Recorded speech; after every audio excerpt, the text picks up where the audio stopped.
राय दहिंदगान को अपनी जानिब से उनका शुक्रिया अदा करता हूं कि उन्होंने पोलिंग के दिन निकलकर अपने अपने वोट का इस्तेमाल किया, बावजूद इसके कि अभी भी पूरे मुल्क में और हर जगह पर कोरोना वायरस चल रहा है।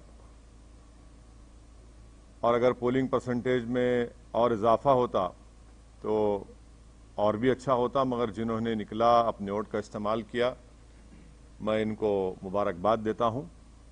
और क्योंकि उन्होंने हमारी जमहूरियत को मजबूत करने का और जो आवाम को एक मौका मिलता है 5 साल में एक मरतबा अपने वोट को डालने का, उन्होंने उसका इस्तेमाल किया।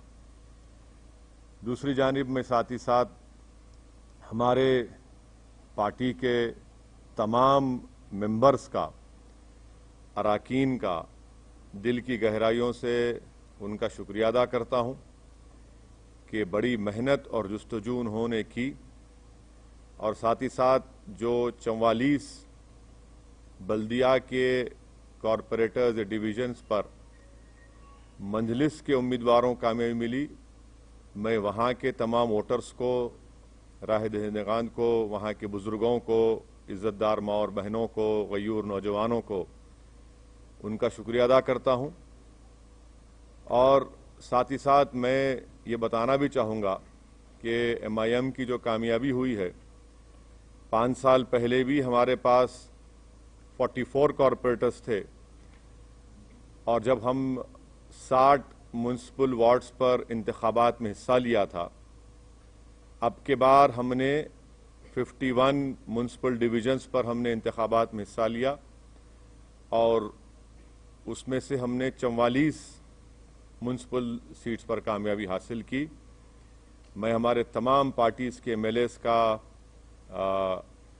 पार्टी के ब्रांच प्रेसिडेंट्स का, बूथ प्रेसिडेंट्स का, इन सब का शुक्रगुजार हूं कि हम तमाम ने मिलकर टीम वर्क की, और ना सिर्फ इलेक्शन कैंपेन के दौरान बल्कि MIM पार्टी साल के 12 महीने अवाम के दरमियान में रहती है, और उनके दरमियान में रहकर उनके अच्छे में, उनके बुरे में, उनकी तकलीफ में, उनकी खुशी में उनका साथ देती है।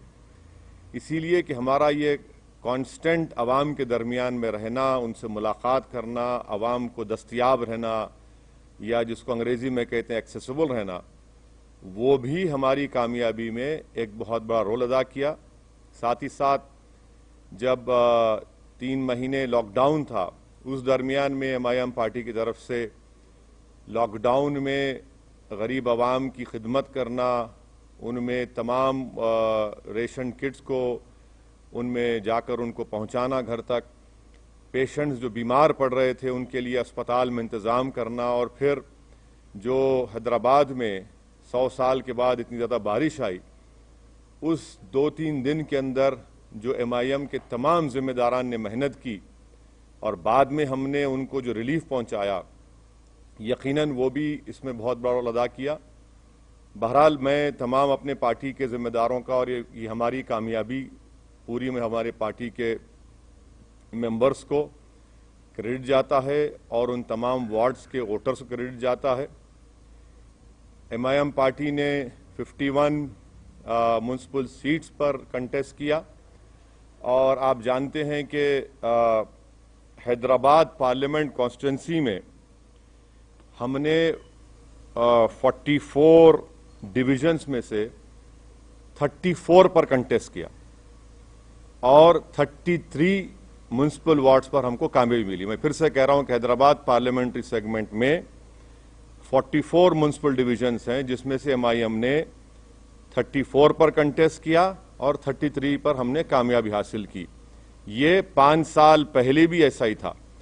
दूसरा, सिकंदराबाद में हमने 12 सिकंदराबाद पार्लियामेंट कॉन्स्टिट्यूंसी में 12 म्युनिसिपल वार्ड्स में कंटेस्ट किया, और 9 म्युनिसिपल डिविजन्स पर, 9 म्युनिसिपल डिविजन्स पर अल्हम्दुलिल्लाह हमको कामयाबी मिली। वैसे ही हमने 3 municipal wards Malkajgiri parliament segment में हमने इंतखाबात में हिस्सा लिया, हमको कामयाबी नहीं मिली। 2 म्युनिसिपल डिवीजन हमने चिवल्ला पार्लियामेंट कॉन्स्टिट्यूंसी में हमने लड़ा और दोनों पर हमको कामयाबी मिली।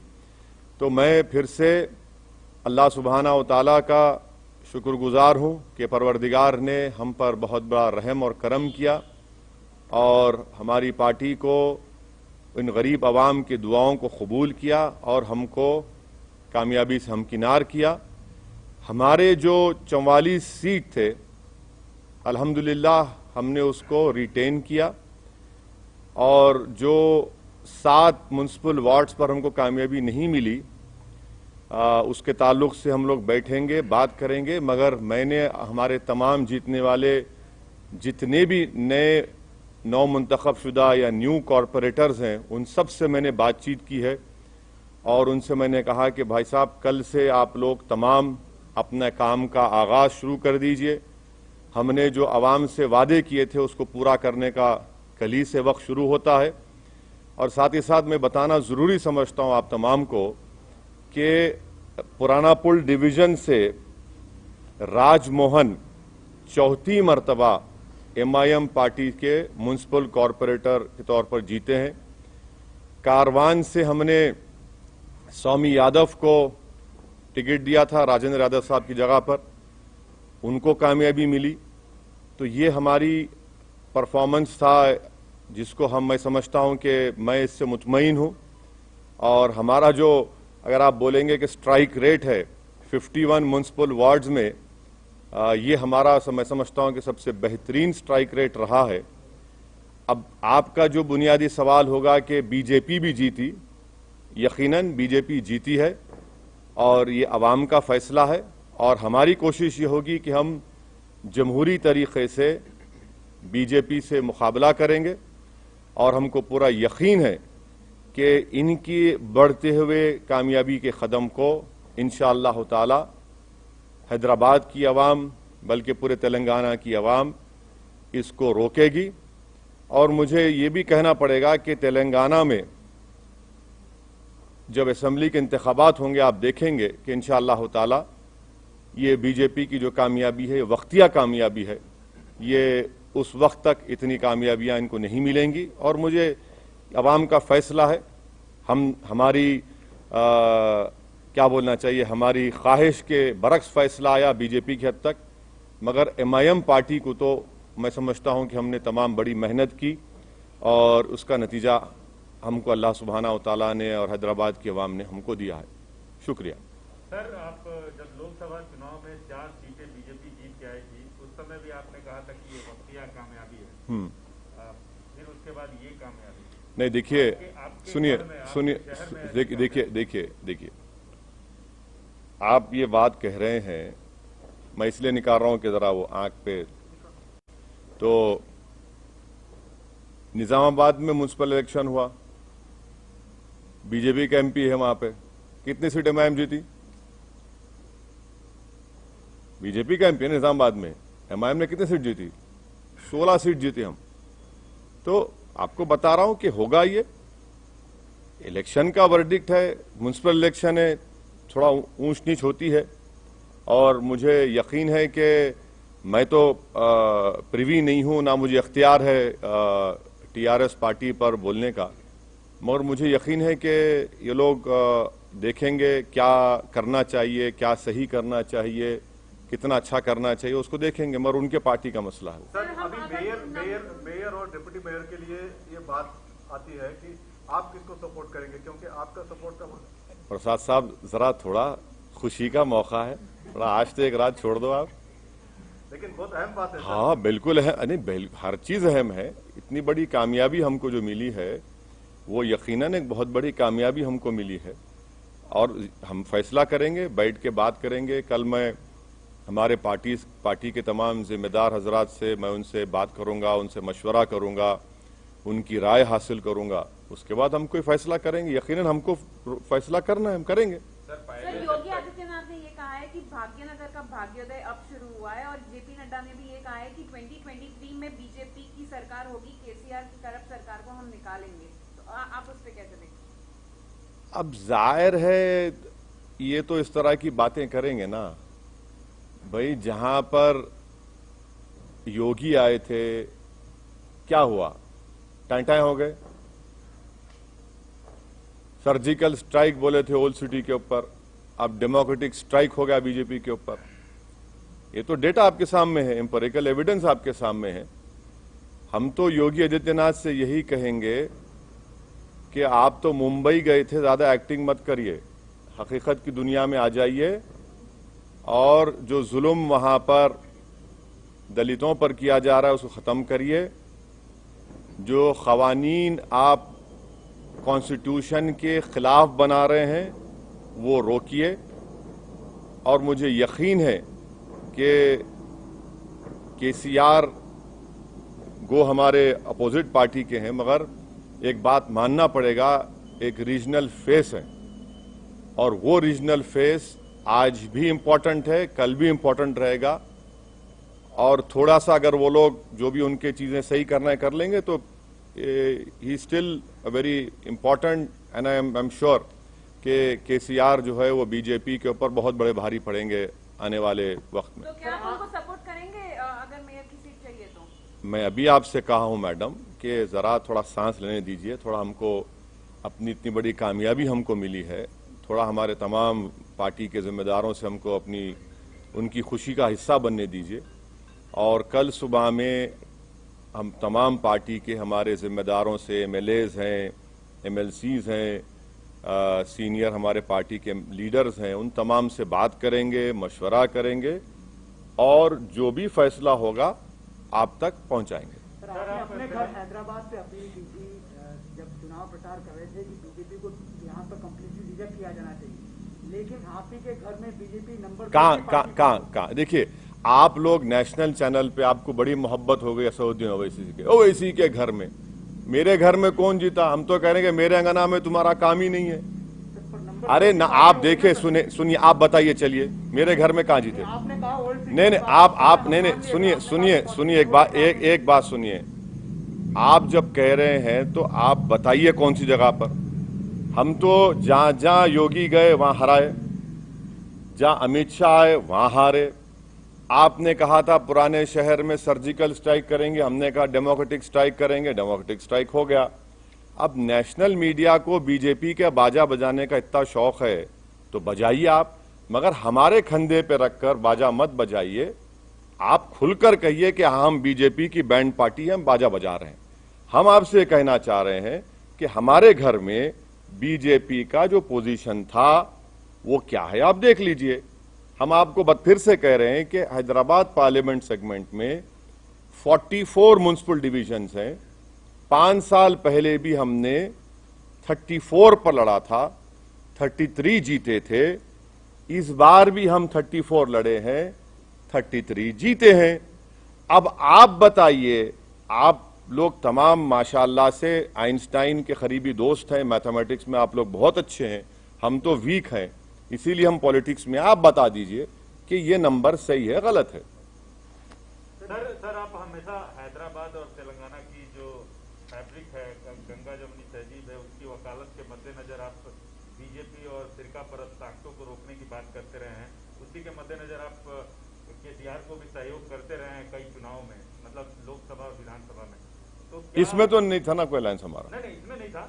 तो क्या थैंक यू। बीजेपी को रोकने के लिए जैसे आप वकालत करते हैं तो क्या आगे हाथ मिला सकते हैं? क्योंकि जो ये आंधी है, जैसा बीजेपी, आप आंधी बोलते? हाँ, बीजेपी आसमान देखिए कितना साफ है, इतना अच्छा मौसम है ना, हवा देखिए। सुनिए, ये लफ्ज आंधी का क्या मतलब? अरे भाई, अगर आंधी होती तो एमएलसी क्यों हार गए महाराष्ट्र में? महाराष्ट्र में हार, अरे ठीक नहीं जी, अरे भाई आवाम का फैसला है, मगर जरा अल्फाज का इस्तेमाल जो है ना, जरा उसके ऊपर देख कर करिए। आंधी कहाँ आंधी है भाई? अरे भाई, तूफान आपके सामने बैठा हुआ है, आप कहाँ आंधी की बात कर रहे हैं? सर, अब चार मीनार की तो बात हो गई, क्या आप कोलकाता के हावड़ा ब्रिज पर कूच करेंगे सर? नहीं, इलेक्शन लड़ना तो प्रसाद साहब मेरे लिए जरूरी है। मैं जब तक जिंदा रहूंगा मैं इलेक्शन लड़ता रहूंगा, और मुझे जीतने से या हारने से कोई मतलब नहीं है, मुझे लड़ने से मतलब है और मैं लड़ूंगा। अब रहा सवाल, आपके सवाल का जो स्पेसिफिक जवाब है अब इलेक्शन से हम लोग थोड़ा हैदराबाद के इलेक्शन से फारिग हो चुके हैं, अब बैठ के बात करेंगे आने वाले एक 6-7 दिन में, और फिर इंशाल्लाह फिर अपना सफर शुरू रहेंगे। सर यही फॉर्मूला आप वेस्ट बंगाल में, मतलब आपने कहा था हर नहीं सोमित देखिए, मैं आपके सामने कई मर्तबा इन पर्टिकुलर आपके तमाम से कहूं कि केरला में और आसाम में मैं नहीं जाऊंगा। ये मेरा एक डिसीजन है और हम उसके पाबंद हैं। वहां पर बदरुद्दीन अजमल साहब की AIDUF है, IUML केरला में है, हम वहां जाकर उनको डिस्टर्ब नहीं करेंगे। अगर कभी उनको गलती से मेरी जरूरत पड़ गई मुझ जैसे दीवाने की, तो वो मुझे कॉल कर ले, मैं आ जाऊंगा, नो प्रॉब्लम। सर मतलब सर बीजेपी ये भी कह रहा है सर, ये बीजेपी ये भी सर बीजेपी नहीं, मैं केरला और आसाम की बात कर रहा हूँ। वेस्ट बंगाल, तमिलनाडु में तो लास्ट टाइम लड़े हम लोग, एक सीट लड़े थे, वानियमबाड़ी की सीट लड़े थे हम लोग एक। बिल्कुल तमिलनाडु में लड़ेंगे, क्यों नहीं लड़ेंगे? सर बीजेपी इधर भी वो राइट साइड बहुत हो गया, लेफ्ट विंग भी है, एक सवाल ले लीजिए। लेफ्ट साइड भी है। सर बीजेपी ये क्लेम करता रहा कि MIM का और मेनली जो TRS का अलायंस है, मतलब इश्यू बेस्ड जो सपोर्ट था वो रूम के अंदर ही रहा है। तो मतलब सर ये तो इसका मतलब ये है, इसका मतलब है कि बीजेपी को ये मालूम कि मैं टॉयलेट में जा रहा हूं तो क्या हो रहा है? क्या बात है यार? सर जिस तरह से ये मुद्दे उठाए गए थे इस बार बीजेपी के द्वारा, जिस तरह का ध्रुवीकरण किया गया था, क्या आपको लगता है कि ये कहीं ना कहीं काम किया और आने वाले चुनाव में जो इसे और ज्यादा मजबूती के साथ पेश करेगी बीजेपी? मेरे कॉन्स्टिट्यूंसी में तो काम नहीं किया। नहीं सुनिए, सर्जिकल स्ट्राइक बोले, ओल्ड सिटी में 30,000 रोहिंग्या बोले, पूरे पुराने शहर की जनता, चाहे वो हिंदू रहो या मुसलमान रहो, बंगाली रहो, दलित रहो, बैकवर्ड क्लास के रहो, हमारे मारवाड़ी कम्युनिटी के, सब बोले कि नहीं, no surgical strike, only democratic strike चलेगा, और यहां से हमने बीजेपी को हराया। अब दूसरी जगह का ये एक म्युनिसिपल इलेक्शन है, मुझे यकीन है कि मुझे कोई बता रहे थे कि मिस्टर केटी रामाराव जो वर्किंग प्रेसिडेंट हैं, उन्होंने अपने PC में कुछ बातें कही हैं, और मुझे यकीन है कि एक के चंद्रशेखर राव बहुत ही मंजेवे सियासतदान है, वो डायरेक्ट हर चीज का चार्ज लेंगे और वो देखेंगे कि क्या करना है क्या नहीं करना है, और उनके पार्टी का मामला है। अब जहां तक बीजेपी का मामला है, वो तो यही बात करते आएगी ना कि रोहिंग्या, बांग्लादेशी, अफगानी और सर्जिकल स्ट्राइक, जिन्ना, तो ये सब रिजेक्ट हो गया। जिसको जिन्ना बोले, पब्लिक बोली जिन्ना नहीं, वो हमारा जीना मरना हमारा और एतमाद हम पर किया, हम कोर्ट दिया। तो ये तो चलता है, बीजेपी की अपनी लैंग्वेज कहां बदलेगी बीजेपी? सर मेरा सवाल ये है कि क्या आपको लगता है कि ओल्ड हैदराबाद और AIMIM को टारगेट करके कहीं ना कहीं बाकी का जो GHMC का इलाका था वहां पर जो अब देखिए, अब ऐसा है ना मैडम, अब किसी के घर में कल सुबह में भैंस या गाय दूध नहीं देंगी, मेरे को बोल दो आप, मैं जिम्मेदार हूं। सुबह कल मुर्गी पुकारेगी नहीं, सुबह 4 बजे, अरे शायद ओवैसी यहां से गया होगा। अरे छोड़ दीजिए ना, कहने हर चीज में आप लिखिए ओवैसी के घर में ऐसा हुआ, अरे मैं कहां जिम्मेदार हूं? मेरे घर का तो मैं रिकॉर्ड पेश कर दिया आपको, अब दूसरों को बताना पड़ेगा। कब तक आप लोग हमको इस्तेमाल करेंगे? भाई दिल्ली के स्टूडियो में बैठ के ओवैसी, अरे भाई छोड़िए हमको, हमारा रिकॉर्ड सामने है, हम लड़े 51, अगर हम लड़ लेते 80 तो क्या होता फिर? हाँ, ये भी तो सोचो आप। सर बीजेपी का 4 से 45 हो जाना क्या आपके लिए चिंता की बात? हाँ, बीजेपी का 4 से 45 बोले एक मिनट सर, बीजेपी जहां MIM का कैंडिडेट नहीं था वहां ओवैसी और MIM को टारगेट कर रही थी और ये अचीवमेंट उसको मिला। तो क्या आपको नहीं लगता है कि इस तरह से करके पोलराइज किया और ये चीजें आई? अरे आप, मेरे को एक बात समझ में नहीं आ रही, आप कब तक मेरा नाम लेते रहेंगे? माने बीजेपी आपको नहीं, आप माशाल्लाह से आप अनबायस थे, मेरे को मालूम नहीं, मगर कब तक मेरा नाम लेंगे आप? भाई मेरा नाम कब तक लेंगे भाई? वहां पर जब 51 सीट्स में अगर मैं 44 जीत रहा हूं, आप मेरा नाम क्यों लेंगे? भाई मुझसे पूछिए ना कि आप 7 सीट पर क्यों हारे, वहां पर कितनी जगह और बीजेपी जीती बता दीजिए, हम बोलने तैयार है आपको। मगर हर जगह पर असदुद्दीन ओवैसी एमआईएम करना गलत है। वो नहीं, मैं जो भी कर रहे हैं वो गलत है। और अगर कर भी रहे हैं तो वो उनका नेगेटिव वोट है, वो कभी भी चेंज हो जाएगा, देखना आप। सर जिस पार्टी की आप अरे उनको बोले दो हमारे। सर अगर आप टीआरएस से हाथ मिलाते हैं जीएसएमसी इलेक्शन में, आप टीआरएस के पास जाएंगे या टीआरएस आपके पास बुलाएंगे? हाथ मिलाते जीएचएमसी इलेक्शन में अभी जो हुआ है चुनाव में, सर अभी तो फंस गया ना मामला तो। अभी फंस गया ना सर? फंस गया? हाँ सर, एक्स ऑफिशियो वोट पे अगर डालेंगे तो हाँ? फंस ही गया ना सर। अगर उनके पास तो 30 एक्स ऑफिशियो वोट्स है, अगर वो भी कार मिलेंगे तो कार फंस की ही गया ना चाबी मामला। कार की चाबी और स्टीयरिंग आपके हाथ में है। नहीं, मैं आपसे रिक्वेस्ट कर रहा हूं, मैं मेरी गाड़ी में बैठो आप। आजकल तो लोग हमारी गाड़ी में रोक के हाथ मिला रहे हैं, उसको भी आप लोग चला रहे हैं, वायरल बना रहे हैं। अरे क्या बात है, कोई बात है? अरे कोई नहीं, हमारी गाड़ी अलग है, उनकी गाड़ी अलग है। क्या हम क्या भूखे फकीर है? गाड़ी नहीं है हमारे पास, मोटरसाइकिल है, मोटरसाइकिल फिरा। अरे क्या बात कर रहे हैं आप? क्या? सुनिए एक बात सुनिए, ये पूरे इलेक्शन कैंपेन में मैं खुद अपनी मोटरसाइकिल पर 650 किलोमीटर फिरा हूं। अब बोलो आप। और 65 पब्लिक मीटिंग एड्रेस किया मैं। अब रहा सवाल कि आपका इनडायरेक्ट नहीं, मेरी गाड़ी अच्छी है। मैं आप तमाम को दावत दूंगा, अगर कभी बैठना है तो आइए, लिख जाता हूं आपको, हैदराबाद का दिखाता हूं आपको।